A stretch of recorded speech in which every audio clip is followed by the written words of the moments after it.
তোরে যদি আজ ধরতাম রে বাইরে ভিটার সামরা উড়াই লাইলাম হইলে বুবার ঘরের বাবা আরেকদিন যদি খালি গাছের নিচে দেখমু তোরে গাছের লগে বাইন্দা বিডামু।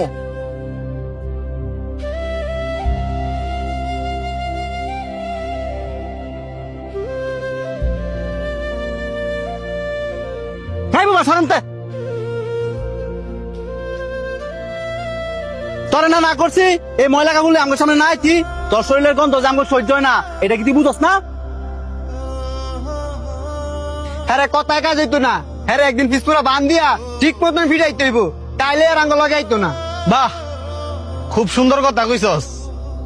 হাই তোকে পছন্দ করে দিকা আর ভালোবাসে দিকে তো তোকে লগে আর তোরা কিনা কইতাছস হ্যাঁ রে ফিস মুরা বান দিয়া পরে ফিটাইবি। তো তুই তোর লগে হেরে রাখিস হ্যাঁ শরীরতে কি গন্ধ বাড়ি তুই দেখছস এক কাপড় বেড়ে সবসময় ঘুরে এই যে শার্টটা দেখতেছস এটা আর বাপে পড়তো আর হ্যাঁ আর বাপে সিরা শার্টটা পরে ঘুরে। হ্যাঁ এই শার্টটা কে লেগে পরে ঘুরে কারণ হ্যাঁ বাবার অনেক পরিমাণে ভালোবাসে। হ্যাঁ তো তখন মতন সামর্থ্য নাই যে চাইলে রং বেরঙের কাপড় বেরো ঘুরবো। হ্যাঁ বুবা দেখা অসহায় দেখা তোরা কি হ্যাঁ মানুষ মনে করস না? এই যে হ্যাঁ মনে আঘাত দিয়ে দিয়ে কথা কস হ্যাঁ কি মনের ভিতরে কষ্ট পায় না? এই তোরা কি জানোস না হ্যাঁ মুখে কইতে না পারলো কানে সবে শুনে।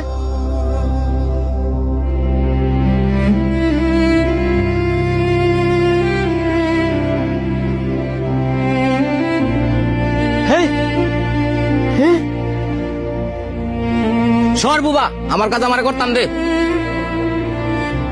কেডা রে আমার আম গাছের নিচে? কাকা ওই যে হ্যাঁ এই বুবাই হ্যাঁ না করার পর ওই গাছ উইটাল দিছে।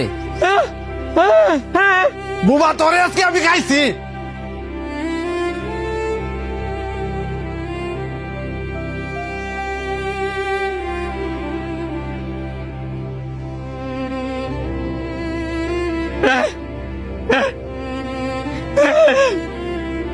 আমি একজন বোবা।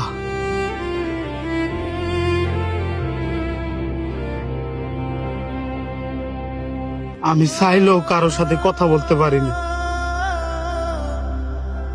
সবারই তো মন আছে,